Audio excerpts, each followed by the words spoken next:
자, 먼저 1강 내용으로 컴퓨터 그래픽스에 대한 이해 부분을 진행을 할게요. 자, 컴퓨터 그래픽스 개념. 컴퓨터 그래픽스란 컴퓨터를 이용한 도형 및 화상을 작성하는 기술로 실물이 아닌 가상의 화상을 표현할 수 있으며 무한에 가까운 색을 재현, 변형할 수도 있습니다. 자, 장점을 보게 되면 아주 미세한 부분까지 표현이 가능하고요. 작업 데이터의 이동 및 보관이 간편합니다. 모형 제작 단계에서 수정이 자유로워 많은 시간과 비용을 절감하게 해줍니다. 반복되는 단순 작업을 자동적으로 계산하여 쉽고 빠르게 도와줍니다. 무한대로 복제할 수 있으며 정보들의 축적으로 나중에 다시 이용할 수 있습니다. 가상적 체험을 모의 실험을 통해 이루어 정확한 데이터를 쉽게 얻을 수 있습니다. 단점이라고 하게 되면, 자, 단점은 많이 나오는 그런 부분이 되겠고요.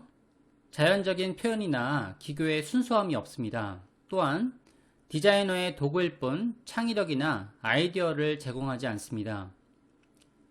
자, 모니터 크기에 제약이 있습니다.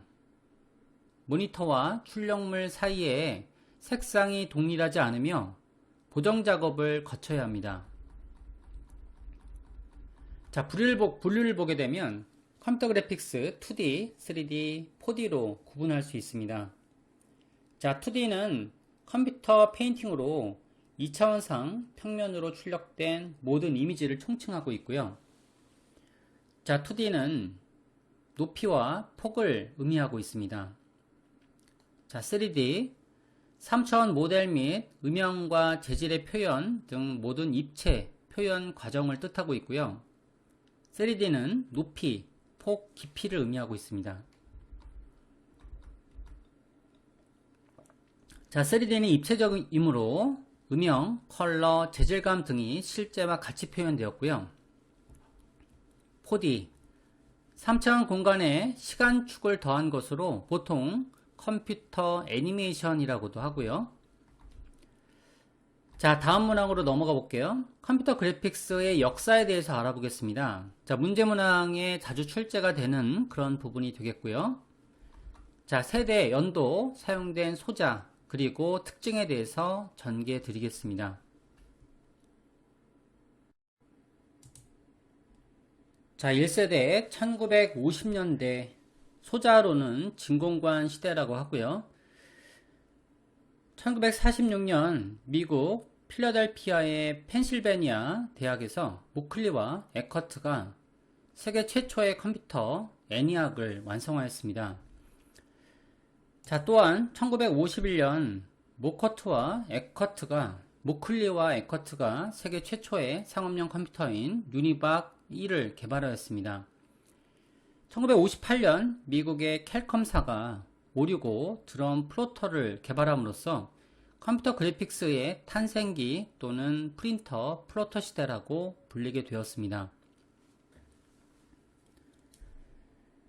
자, 2세대 트랜지스터 시대라고 하고요. 보통 이제 이거는 컴퓨터 소자를 의미하고 있습니다. 자, 보게 되면 여기서 사용된 소자를 보게 되면 진공관, 트랜지스터, IC, LSI, 그리고 VLSI라고 돼 있죠.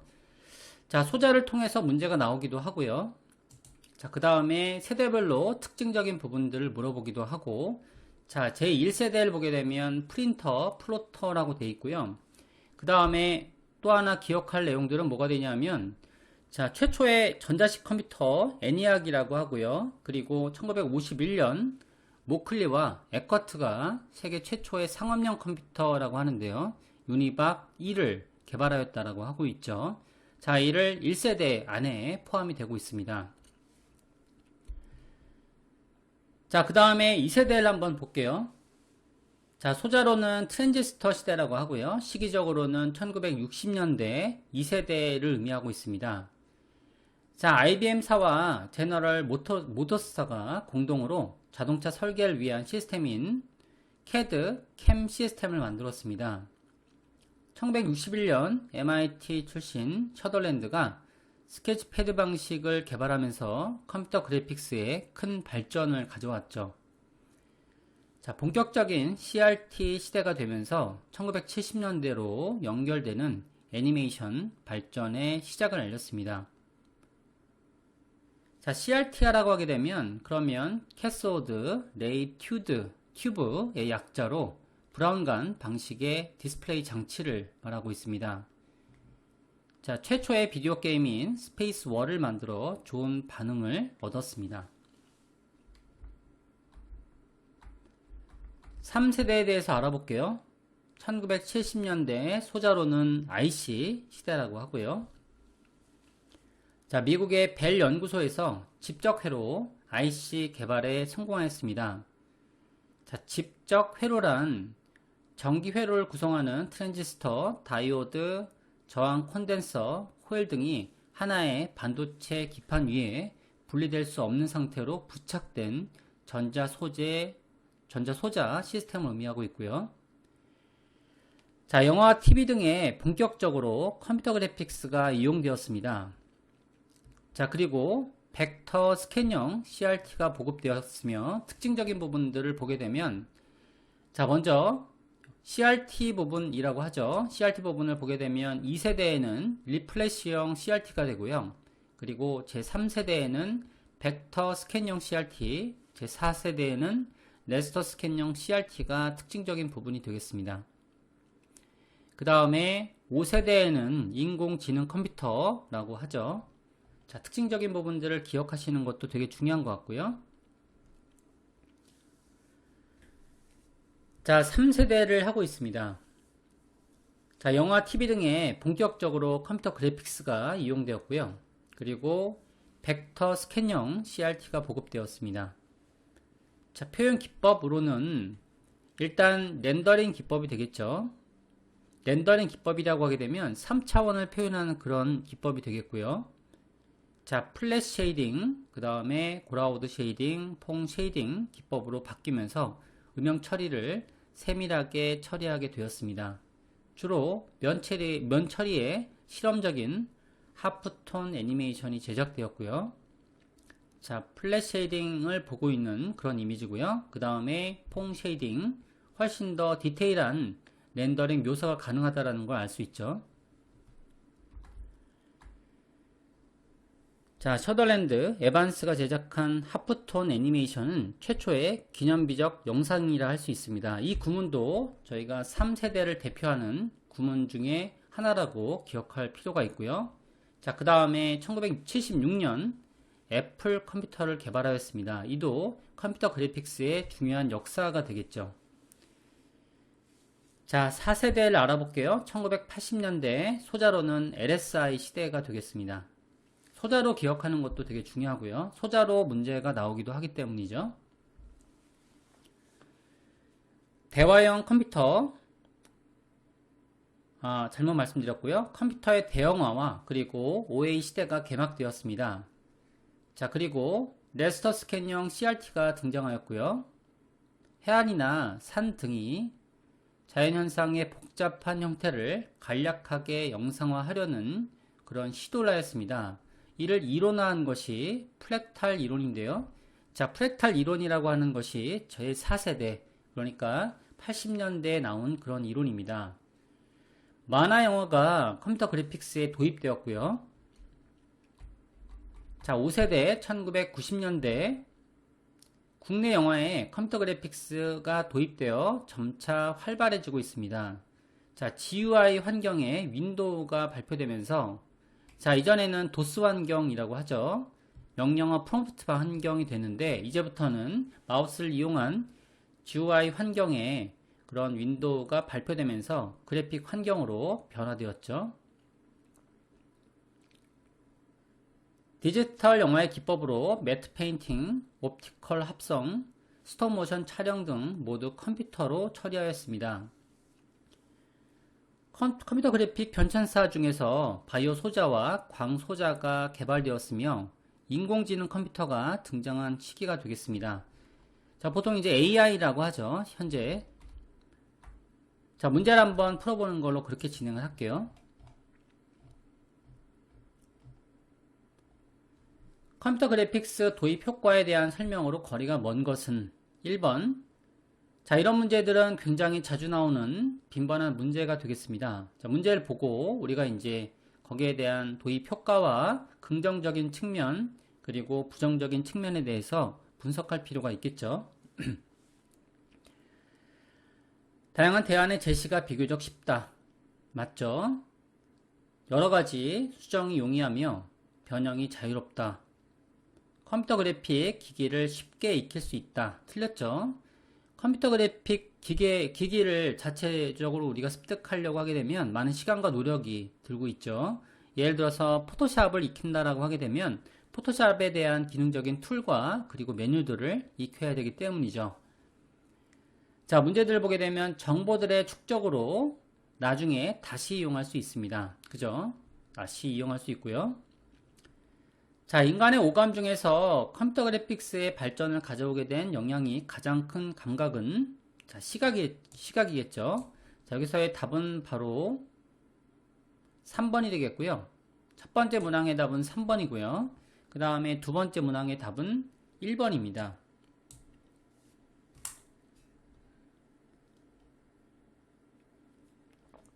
다음 문항을 한번 볼게요. 컴퓨터 그래픽스의 긍정적인 효과가 아닌 것은 1번 지적 재산에 대한 보호가 용이하다.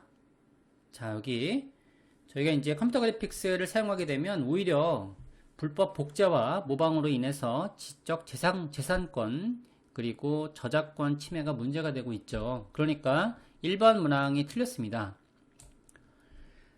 자, 2번 컴퓨터 시뮬레이션을 통한 비용 절감을 할 수 있고요. 3번 시각적인 전달 효과가 높은 문서가 증가하고 있습니다. 4번 디자인 개발에서 분석 및 설계가 용이하고요. 답은 바로 1번입니다. 자, 다음 문항을 한번 볼게요. 자, 디자인 작업에 있어 컴퓨터는 하나의 진보된 표현 도구로 인식되고 있습니다. 자, 디자인에 컴퓨터를 도입함으로써 얻어지는 장점과 거리가 먼 것은 이라는 문항이고요. 1번 무용 제작 단계에서 많은 시간과 비용을 절감하게 해준다. 맞고요. 2번 반복되는 단순 작업을 자동적으로 계산하여 작도를 쉽고 빠르게 도와준다. 이것도 맞죠. 3번 손으로 작업할 때보다 더욱 인간미를 느낄 수 있다. 자, 아니죠. 자, 컴퓨터를 사용하면 손으로 작업할 때보다는 자연적인 표현이나 기교에 대한 순수함이 떨어지게 되죠. 답은 바로 3번입니다. 가상적 체험을 모의 실험을 통해 이루어 정확한 데이터를 쉽게 얻을 수 있다. 답은 바로 3번이죠. 자, 옳은 문항이죠. 네 번째 문항은 옳은 문항입니다. 자, 그리고 다음 문항을 한번 볼게요. 디자인 프로세스에서 컴퓨터를 사용함으로써 얻을 수 있는 이점이 아닌 것은 1번 디자인의 기초 단계에서 더욱 많은 정보의 검색과 이용이 가능하다. 맞죠? 2번 단순 작업을 컴퓨터가 대신해 주어 창의적인 부분에 많은 시간을 활용할 수 있다. 맞죠? 3번 반복 수정이 용이하여 경제적인 이점을 이루고 있다.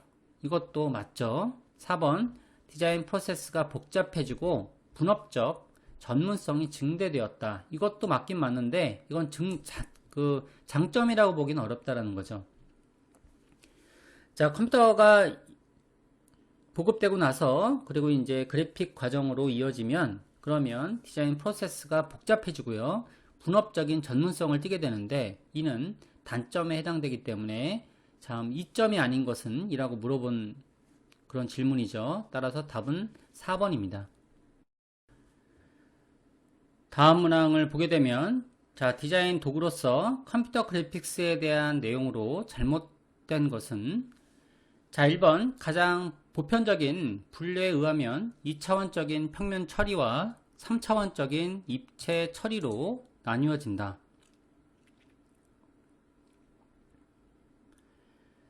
자, 수정이 용이하며 무한대로 복제할 수 있다. 컴퓨터 그래픽스는 3차원의 물체를 표현하며 예술성이 있는 작품에 구현이 어렵다.